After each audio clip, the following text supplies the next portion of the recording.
Flipped Out of Your Mind by Mullins. This is my project for EDU 643. A little bit about myself. I am an educator. I am a wife. My husband is actually the men's basketball coach at the community college that we both are employed. I'm a mother of two. I have a son that's 23 and a daughter that's 18. Some of my pastime is I love to read and vacation at the beach. So ideally, Christmas is usually the time I get to do that. I've been in school earning a master's. This is my second one for quite a while. So usually Christmas is the only time I'm able to actually sit and read and vacation at the beach. I love math. Math is my passion. But education is more of a passion for me, and the mathematics is the vehicle that gives me the opportunity to stand before students and try to encourage or teach or motivate or empower success, ultimately. So I'm an educator. My passion is education, but my mathematics is my vehicle to do just that. I do work at Pitt Community College in Greenville, North Carolina. We are the Bulldogs, so let's go Bulldogs. I work in the Developmental Studies department, so I'm actually the coordinator / instructor for our Developmental Math department. So I am in charge of coordinating, scheduling our developmental math classes. So about this project, first we'll begin with the analysis. What stimulated the need? Ironically, a couple semesters ago, well, one semester ago, we decided to do an item analysis on our final assessment. We offer 4-week modules for each of our developmental math courses. We have 8. And in that process of doing an item analysis, we were doing it just for a couple reasons, to make sure that if a student mastered 80% or higher, they're truly mastering the content that's necessary to move on to the next level and be successful. Because ultimately we're trying to not only retain but increase success rates. When we did our items analysis, for example, our DMA 060 class is quadratics. We didn't want a student to pass with an 80 but not be able to factor. So we had to go back, look at the test, do an item analysis, and kind of make sure that it was balanced. Ironically, when we got to DMA 070, which is our module for rational expressions and irrational equations, the item that students missed the most was adding and subtracting rational expressions.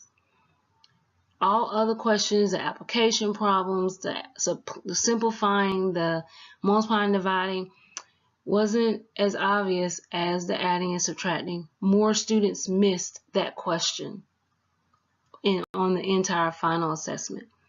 So then when I got to this opportunity to do my project, I figured why not use something that I know hopefully I can develop and design that will benefit students to get them through this particular concept that seems to be very challenging for them. Design, flipped out of your mind. Of course, I wanted to start with something that was catchy. All students love catchy, young, old, and in between. So I decided to go with the Flipped Classroom website, mainly because for our environment at the community college, we do meet face-to-face. So a flipped classroom concept environment was a very good idea, and it kind of went well with what we already do. So it's probably like one of those things where you look and see, well, what can I design that's not going to kind of mess up our structure and interfere with what we're already doing. And I always tell my instructors, make it seamless. You know, whatever we do needs to be seamless. Students don't even need to realize that there's something different about it. It should just flow all together. So I wanted students to engage with the content at home. Practice could be done in the classroom, but really giving them the opportunity to spend time with the content, spend time with prereq skills, learning the objectives based on the goal, because the goals are set, the student learning outcomes are set for that module. So in my idea, this design was for 85% of students in DMA 70 will learn to add and subtract rational expressions. So in return, that should increase success in lesson 3. The development and the process itself. So then you have to think, okay, how do I do this, and how do I design this? Well, based on the research or reading from our class, all the material that we've been involved with in this class, I felt that not only something catchy to get their attention and an explanation about what flipped classroom means, but also challenge those prereq skills. Students have to be able to understand fractions, adding and subtracting fractions, and be able to factor polynomials. These are the 2 essential prereq skills that are necessary for them to be successful in DMA 070 with adding and subtracting rationals. So the question is, what tools do I need? Well, of course, I'm designing a website. I want the website to be very interactive because this is where they're getting into the content. But it is only focused on providing instruction. So really all I need to focus on is what I want students to learn and build everything around that. And how I want them to learn it should be based on how much they have to learn to bring back to the class. So what type of technology was used? I used Powtoons because I wanted to do something fancy, and I love Powtoons. I think it's such an easy way to say what you want to say. I did use Edpuzzle. I was able to incorporate my own voice overlay over the video that I used, so it made it more personal. They hear me in class, so my voice will get their attention hopefully in the lesson because they're going to hear what I say during the classroom and the activities. And then I also use YouTube because I like there's some tutoring videos on YouTube that were very helpful. So students are required to read, they're required to watch a video lesson, they have skill inventory lessons, activities, so that's prior to them even getting into the actual content. And then they had to respond, so within the video I gave little quizzes or little questions and they had to respond. Also gave them a step-by-step process on taking notes, and also gave them kind of with the Powtoons a flash on these are the things that I must know, and encourage them to write those things down, and then as they're learning them in the activities we can kind of check them off. And I wanted it to be easy for them to navigate, so I think it's very simple. Click here, go here, very, very linear. Demo and implementation. Because we have 4-week modules, the implementation is critical. Our structure is ideal for our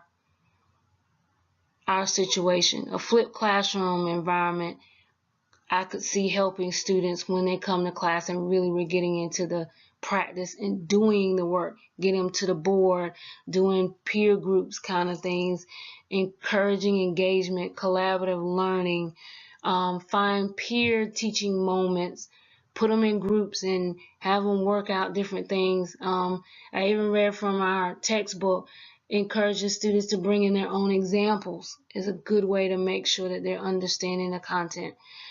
So I felt like, if I looked at what our structure is already, then a flipped classroom environment fits right into time restraints. And then mini lessons are where a lot of classrooms are going now because they really want students to engage and be active, and especially for mathematics.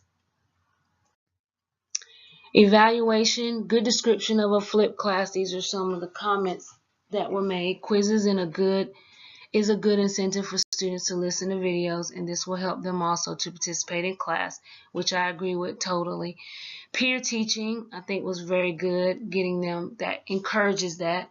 Great video, so I was very pleased with that.